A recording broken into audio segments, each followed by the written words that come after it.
Welcome to another episode of the Evaluation Couch, the podcast where we talk about career growth and the field of evaluation. I'm your host, Maria Montenegro. Can you believe it's already been 1 year since the creation of DOGE was framed as a way to make US government more efficient, reshaping how agencies manage data, staffing, and strategy?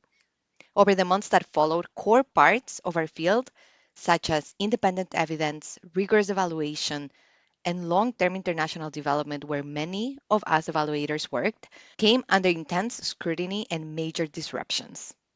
Grants have been canceled, roles have been cut or shifted, USA as a standalone agency has been shut down, and institutions that once focused and valued evidence have had to adapt and shift to new priorities.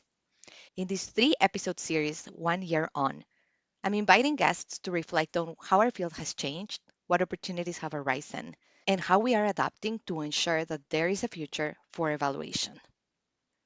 In this second episode, I'm sitting with Matt Sanscartier, President of the Canadian Evaluation Society, who shares his perspectives on how the impacts on our evaluation field are different and the same in the Canadian context, as well as how the Canadian Evaluation Society is adapting to meet the needs of its members during these times of change. Matt, thank you so much for being here today. Would you mind introducing yourself to the audience? Yeah, absolutely. My name is Matt. I'm a sociologist by training, an evaluator by practice, someone that spent most of my time trying to figure out if programs that we invest in make an impact in people's lives. I've worked on things from community safety projects, and I'm here in my capacity as the CES national president. And as of September, I'm also a new dad. So that has also prompted some personal evaluation in my own life. And it's got a funny way of sharpening your sense of what matters. And it's been a lot of fun. So has being CES national president, but in a very different way. So yeah, very happy to be here. Wow, it sounds like a very eventful year. Lots of promotions for you, big titles. Yeah, lots of promotions. Going from formula feeding guy to diaper guy was probably the most significant one. Yeah, lots of things being shaken up in the last little while here. But yeah, I live in Winnipeg, Manitoba on Treaty 1 territory. And as I said before, I've worked on things from community safety partnerships to looking at daycare programming to administrative health programs. So I've dipped into different fields. I see myself more, I think as a lot of folks do in our field, as a sort of a journey person evaluator. I wasn't trained as an evaluator. I did a PhD in sociology and did the academic thing for a while and realized it wasn't really for me. And evaluation was kind of, I sort of learned about it a bit later and really liked it. So here we are. Amazing. Thank you for sharing that background, Matt. And now you're CES president. And I always like to learn from our leaders that are so involved and volunteering their time for these big roles and the big service that they provide to our profession. How did you end up in this role? That's a great question. So I think I might be the first president in the history of CES that's appointed by the board. So essentially what happened is we had a president that was acclaimed in July 2024. And then in October, just a variety of life circumstances had led her to make the decision to step down, and the national board needed someone in the role. So as per the Nonprofit Act, which we all had to figure, we're all trying to figure out what to do because it was unprecedented. And we were trying to figure out how to fill the role. And I had been the director of professional learning for a couple of years at that point, and I knew everybody on the board. It's a great board. We all work really well together. And so I felt really confident putting my name forward for that.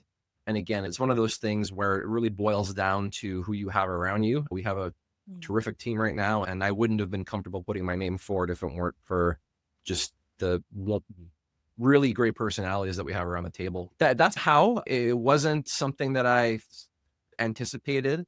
I thought to myself, maybe one day it might be something that I want to look at. And it happened really quickly and without much warning, which I would say it mirrored fatherhood in that way, but I had a lot of warning and it still hit me like a ton of bricks. Yeah, lots of parallels there for sure. But yeah, it's been great just working with the board and hearing from folks across the country in terms of what they want to see from CES and what their hopes and dreams for the profession are. So that's in a nutshell how I got into the role. Amazing. That's so interesting. And thank you for stepping up because these roles are so important. I think oftentimes members that are not included in the board, we don't have it as present how important and how much work it takes to do everything that our voluntary organizations for professional evaluation do. So thank you for that. And I also want to talk about, and the whole this series of episodes is reflecting on the last year. We've had a Hmm. disruptive year for the field of evaluation. So you also haven't had a, so to say, like normal or like an easy presidency with everything that's going on around the world, everything that's Hmm. going on in the United States, that although it is to some extent different to what's happening in Canada, we are seeing rippling effects from that. Can you tell me a little bit more about what's different and what's similar in terms of the impacts and shocks that we've had in the valuation field in Canada? Yeah, absolutely. So I think overall there is a shared sense of anxiety. I don't think it's not we're not going to paper over or candy coat anything there. Evaluators in both countries, both the US and Canada, are watching public institutions come under pressure. They're seeing colleagues that are losing their jobs. They may be in danger of losing their jobs themselves. And so that part feels really similar. I also have colleagues across the border that I speak to. It's the same thing there. Just on the Joint Committee on Standards for Educational Evaluation, a lot of the work that we've been doing in getting the fourth edition of the evaluation standards published was halted by the fact that the Center for Disease Control, who houses the fellows that analyze all of the survey data that, CES and AEA members contribute to in terms of what they want to see, those positions got frozen essentially when the US Congress came to a halt. So it's systematic and it's global. These things impact all different parts. And as much as Canadians have been putting their elbows up over the past little bit, that there's no denying that our economies and our systems are still fundamentally intertwined. So those things feel similar. I'd say what feels different is the nature of the disruption that we're seeing across the two countries. So in the US, everyone, remembers Doge. It feels like it was like 9 years ago, but it really was only last year. They dismantled evaluation infrastructure quite deliberately. This was an ideological attack on evidence, on a scientific basis for decision making. The Institute of Education Sciences in the US had contracts halted and frozen and rescinded overnight. US aid lost more than 80% of its programming. And again, that's explicit political projects by the current administration in the US. They're not interested in evidence. They're hollowing out the evidence base because the evidence doesn't serve a lot of what they're doing or what they want to do or work towards. In Canada, these pressures are still very real, and I do not want to minimize that. But it seems like they're driven more by fiscal constraint than by ideology alone. So we know that, I think as of 2 or 3 weeks ago, the federal government made its intentions known to cut 40,000 public service positions by 2029. And there's going to be SIRLOs, comprehensive expenditure reviews, departments across the board are asking or being asked to find 15% in savings inherently. And it's this sort of axiom that's well known in our field. I think it's evaluation is the first to go because it's always understood as a nice to have, as opposed to this essential component, which is really regrettable. But we're not seeing the same kind of targeted dismantling of that function.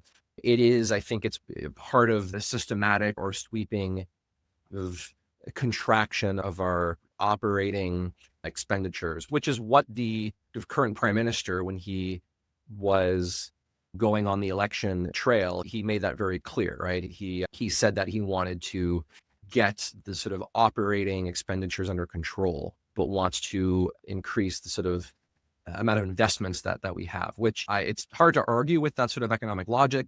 That being said, we know that anytime that there's these kind of budget reviews, that evaluation is always on the chopping block.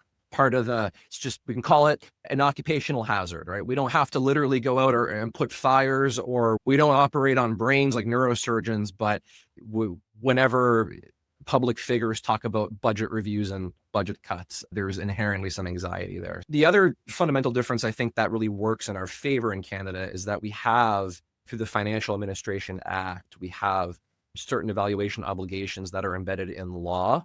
So there we do have a legislative anchor that it does matter. Is it going to save all the jobs that may come under review over the next year or the next two to 3 years?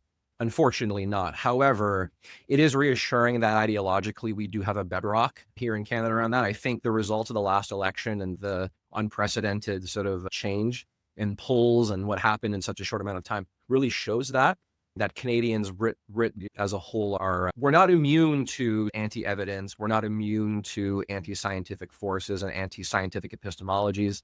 But as a whole, as a population and a people, I think we're very level-headed, and overall, there's less tolerance across the board for really brazen disregard for things like evidence, decision-making, and whatnot. So that works for us. I'd say those are the main differences I'm seeing in terms of how evaluations being crunched across or on both sides of the border. Thank you for painting that picture of the similarities, the differences, and also acknowledging that the reality is we're also facing fiscal constraints that I adapted a lot with me. I work in the public sector in healthcare in British Columbia, and the health authorities have been under review for the last year with layoffs all over the place. I know that, as you mentioned, the federal government is undergoing the same. And we also have to acknowledge that there are Canadian citizens and residents that were involved in international development jobs that either are no longer in existence or are just a lot less available than they used to be before. So there's a lot of pressures in terms of the market labor of evaluation in our own country right now. How is that impacting CES? What are the implications of that for our professional organization, and how is CES adapting to the needs of its members in these circumstances? Yeah, that's a great question. So with respect to how, I think I'll start with the question about capacity changes and the sort of concrete translation we're seeing into how that's impacting the organizational structure. So, as I just discussed, we're hearing it from different sectors. Federal evaluators are telling us about hiring freezes. We're seeing this kind of wave of furloughs coming. Budgets are being cut. In the consulting space, we're seeing fewer RFPs, smaller contract values, longer gaps between projects. Nonprofit organizations, which is where I come from mostly, the ones that fund evaluation work and the ones that put out the RFPs to figure out whether or not their programming is having the interventions they want, they're under pressure from reduced government funding. I've seen it myself. Like, I've been in a nonprofit that has had its budgets cut considerably. And so having to do more with less and declining donations, we've seen this play out before. This isn't new. And so among students and emerging evaluators, there's real anxiety around the career prospects. The pipeline into the profession feels a bit narrower than it did a few years ago. Evaluators in our international space, obviously, it's also impacting them. Membership data does bear some of this out. So we know that in 2024, we had almost 1,900 national members, and we've seen that. And there's natural ebbs and flows. Over the past couple of years, we've lost, I don't have the specific one or the specific figure on me, but anywhere from about 150 to 200. The biggest thing is that individual one. So the individual membership, when folks face financial uncertainty, they're losing their job, they think their job might be on the chopping block. Unfortunately, professional memberships are one of the first things to go. And so, CES as an organization is not immune to these things. We have to be aware of those external forces. In terms of adapting, which is also a great question, which I'll move to, I think it's important to note the paradoxical nature of what we're looking at here. So on the one hand, the traditional places where evaluators work is shrinking or seemingly shrinking, becoming smaller. Budgets are tighter. Public sector employment is contracting. That's the pressure side. But we can actually look at, or we can conceive of the demand for evaluation in one sense as also grows, because the complexity of the problems that governments are facing and the organizations that are trying to solve, these required skilled analysis. If the question is, how do you do more with less? If the question is, what's working and how are we able to figure out a new, more cost-effective scenario to get things to still maintain the impacts and the outcomes that we want to see, these questions become more urgent. And I think that's where we can leverage a lot of those questions and that decision-making with the brilliant community and the credibility and the capacity building that CES has already baked into it.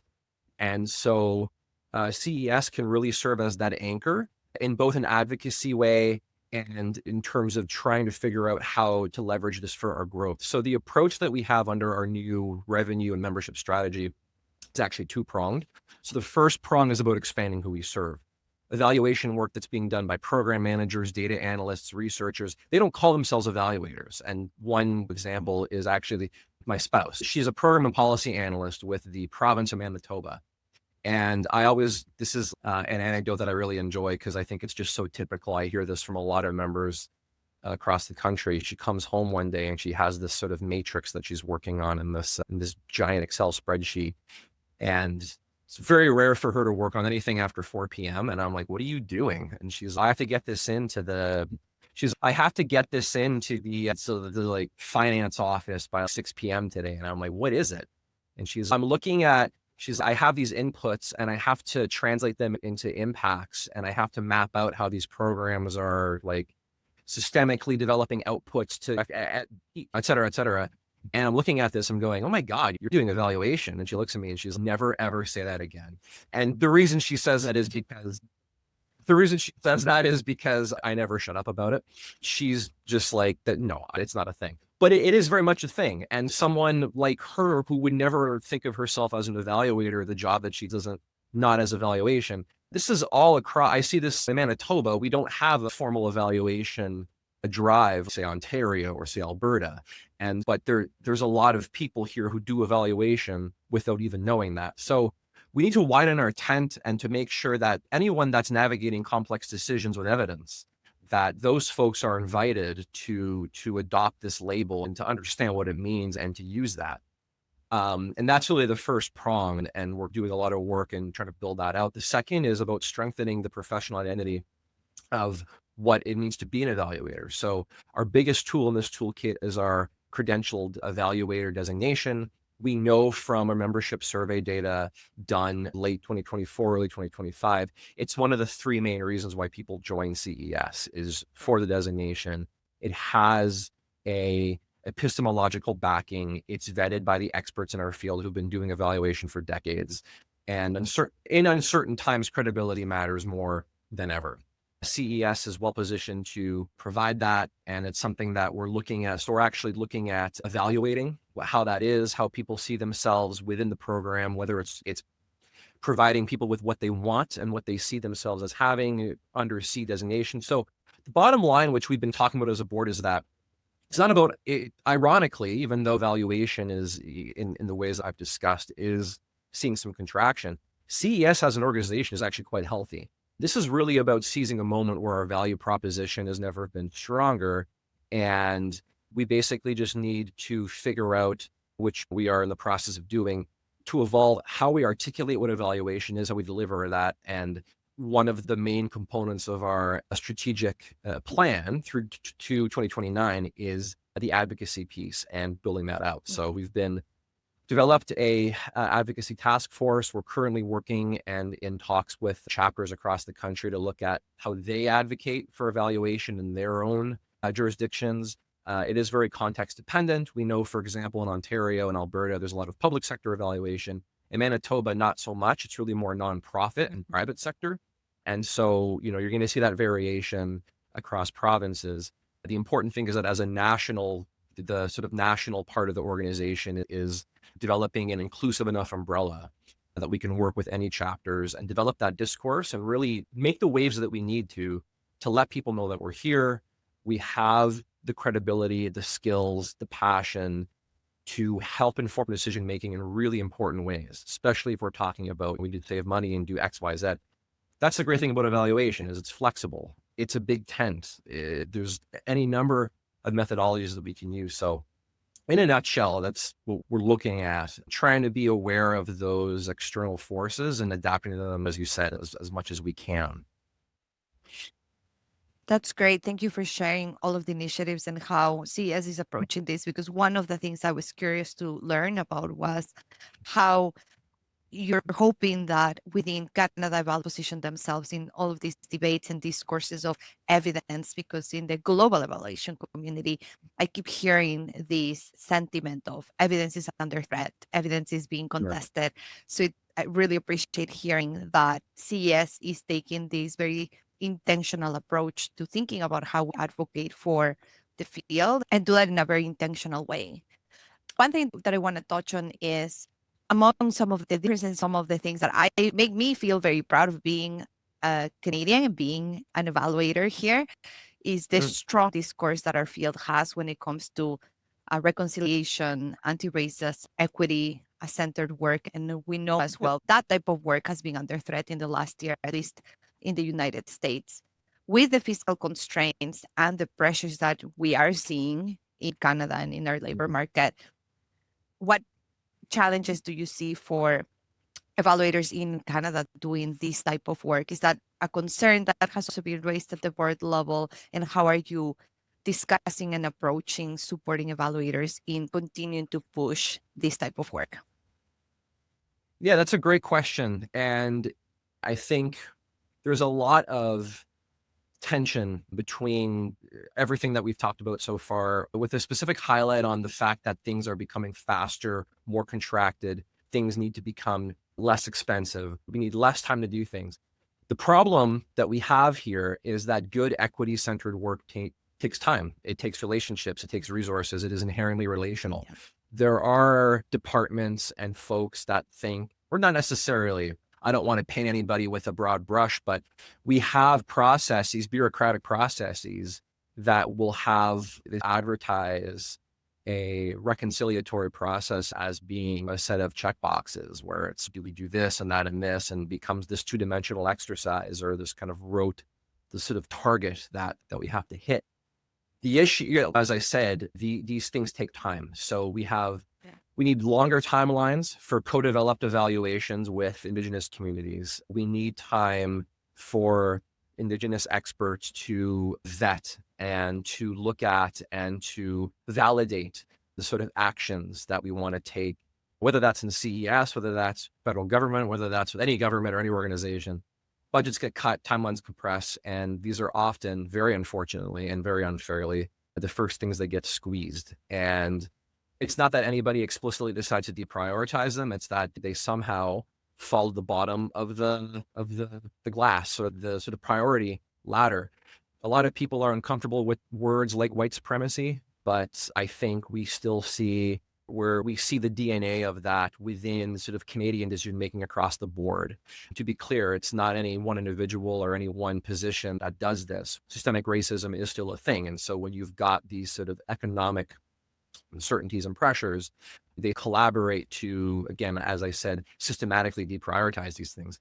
Within CES, we hold a line, we hold a firm line on this stuff. Our strategic plan includes explicit commitments to truth and reconciliation. Most recently, we wrapped up a 4-part webinar series commemorating our 10-year anniversary of the TRC calls to action, which was great. The credentialing board for the CE designation has been working to ensure competency frameworks reflect culturally responsive practice. And our members, we have many members, both internationally and within Canada, that do incredible work in the area within Indigenous communities, with Indigenous partners, community-based research, and participatory approaches. I see many examples of this. If you scroll through the C2026 preliminary program, which is available now on the C2026 website, you'll see a lot of abstracts that kind of delve into that, which is going to be really great and exciting to hear about. We also recognize that CES has to reflect the diversity of the evaluation community that it serves. It happens across all sectors and communities. Our membership should represent that.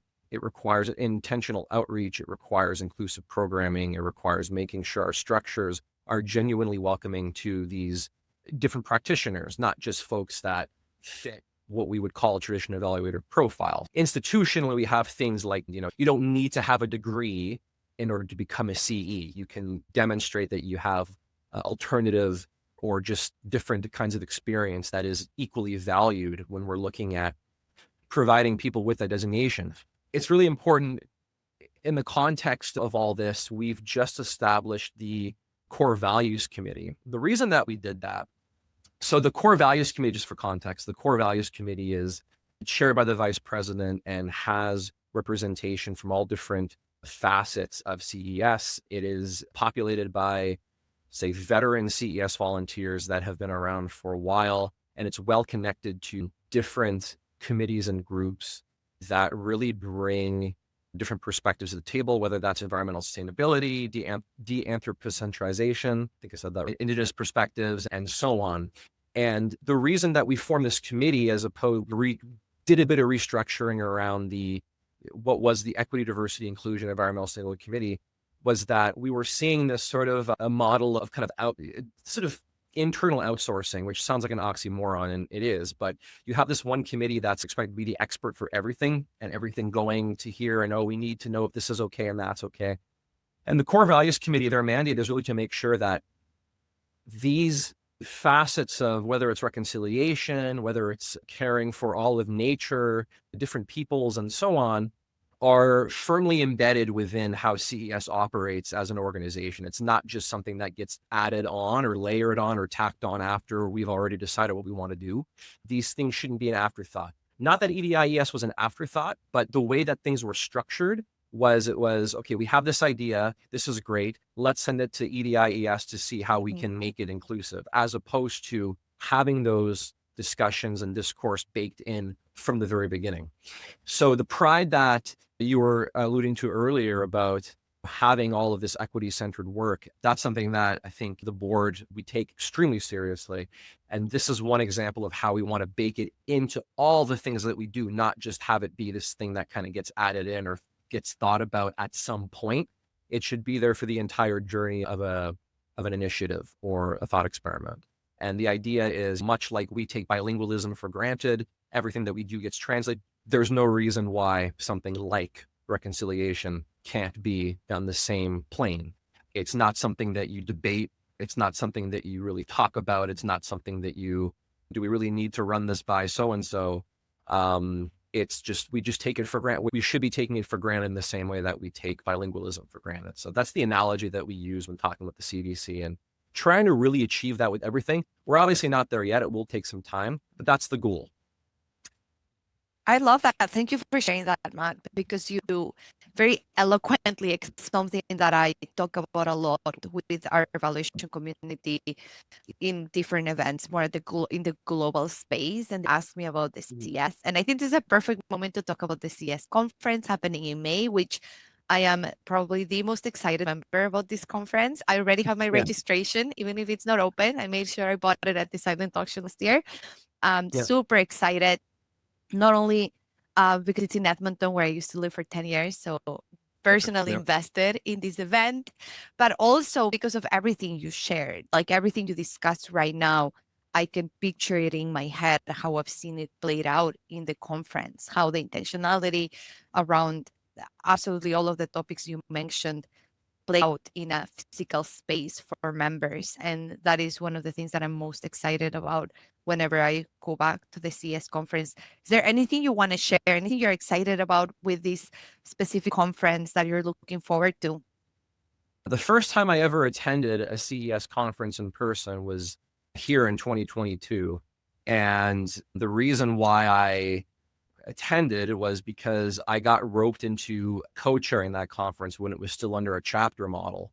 So that was the then and current president of the CES Manitoba chapter, who, like, just the sort of personal connection, he was the best man at my wedding. And so when he texted me and he was like, hey, I have this massive volunteer thing that I need help with.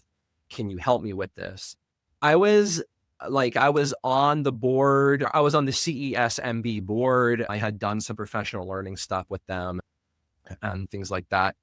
So it was really the first time that I had gone to a CS conference. And I was like, having done evaluation at that point for, I want to say almost 4 or 5 years in different ways. I was like, oh man, this is a group of people that are just as nerdy as I am, and in a nutshell, really love to party. So I just felt like I was home, essentially. And so going ever since then, that one was super special because it was the return to in-person programming. Then obviously we had Quebec City in 2023, Fredericton 2024. Last year was virtual, which was still good, although I do share a lot of the biggest feedback that we got from that. Everyone was like, great conference, wonderful discourse, really well done, but it's not in person. And it's just, I'm a big believer that alternative modalities can be successful if you adjust what the goals are. Some people don't want to adjust the goals, and I totally get that. So the thing that I'm most excited for this conference is probably a combination of all the things that we've been seeing from last conferences, which is we like each other, we like hanging out, and sometimes things get a little heated, and that's fine. Our goal is to make sure that our spaces remain respectful exchange of dialogue. And it's fun when we're in a particular session and somebody disagrees, and you see that kind of classic, what our democratic society is really, what it's founded on is this kind of respectful exchange of ideas. And seeing like fellows, for example, providing guidance or wisdom to younger folk or people that are newer to the field, and just seeing all of that knowledge translation and transmission happening around you, I think that in and of itself is a treat. But also having been to the venue, having looked at the way that it's laid out and looking at the different sorts of things, it's in a great location. We have a really wonderful social committee this year that's working super hard at getting all of our various events lined up. And I just think, I don't know, I have a feeling that this one is just going to be it's going to be a bit of a bash, I think. I think there's never going to be a dull moment. We had so many submissions this year. I've been reviewing abstracts and workshops and stuff like that for the last 4 years for these conferences. And it's the first year where the program committee really had to make some tough decisions around who to include. Everything is what people submitted is great. But at the end of the day, you may have three great abstracts, but only one slot for them, which is not normally the case for a CES conference. To me, that's a bit of a bellwether. I think there's going to be a lot of involvement. Edmonton is a wonderful city. That's actually where I was born, so it feels like I get to my sort of DNA is in the earth. And yeah, it's a great city, and I think it's really great that we're having it in Alberta. Too, I know Alberta has had some political shifts recently, but the community of evaluators out in Alberta are just really resilient, really wonderful group of folks that are really passionate about what they do.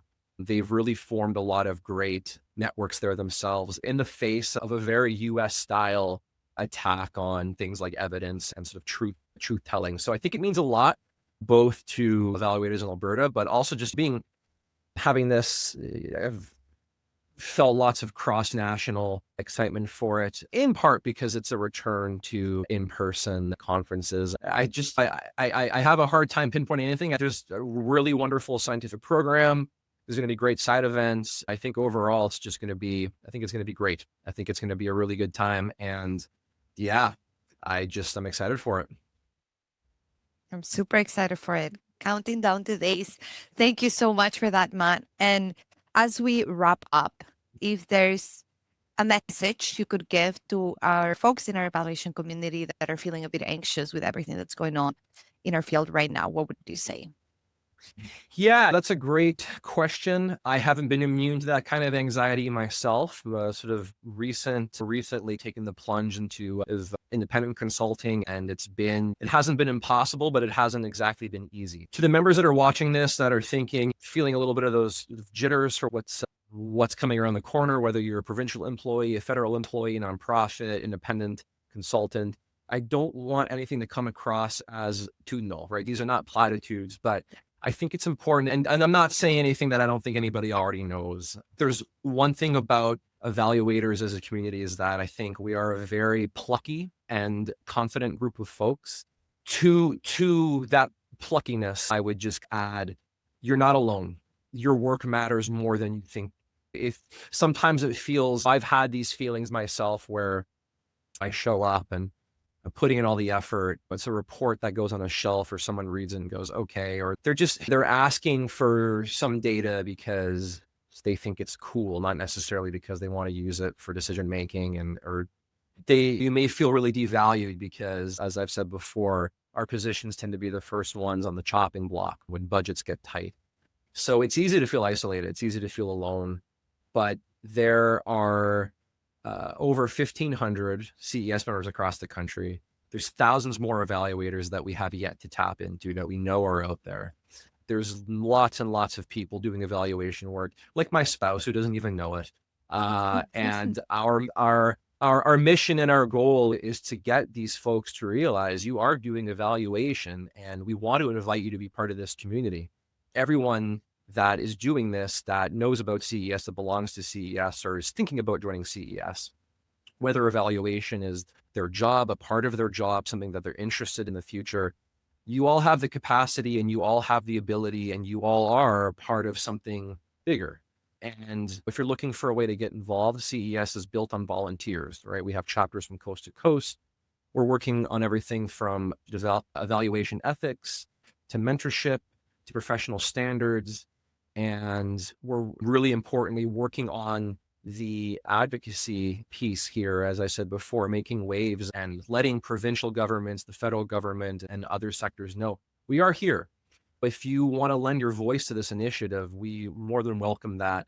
And getting involved is one of the best ways to build your network, develop your skills, shape the future of the field, be there. And CES, to the greatest extent that we can possible, we have your back. We are looking at ways of reaching out to, again, through our chapters and with our chapters, provinces across the country, working with various offices within the federal government to shore up these policies that make evaluations central to a lot of the work that Canada does. CES has been here for over 4 years, 40 years. We're not going anywhere.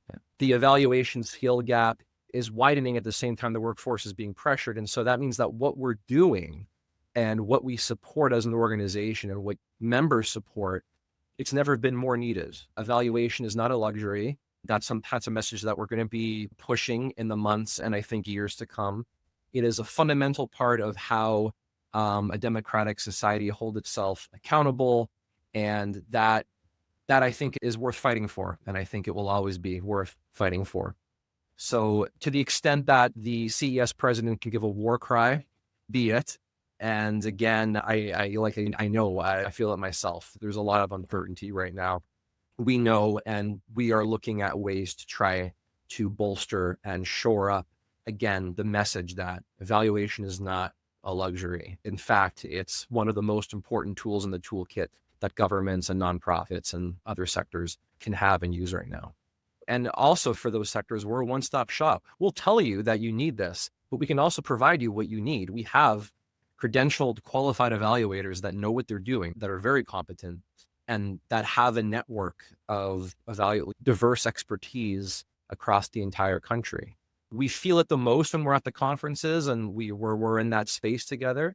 But when we go back to our firms, our offices, and so on, that doesn't just dissipate. We carry that with us. Yep, that's amazing. Thank you so much, Matt. And thanks for everything you've shared. Somehow, I'm even more excited for Edmonton in May this year. Super excited to meet you there. Excited to meet a lot of listeners there as well. And thank you so much once again for your volunteering and what you do for our field. Yeah, absolutely. It's my pleasure. And like I said before, thanks for having me on, Maria.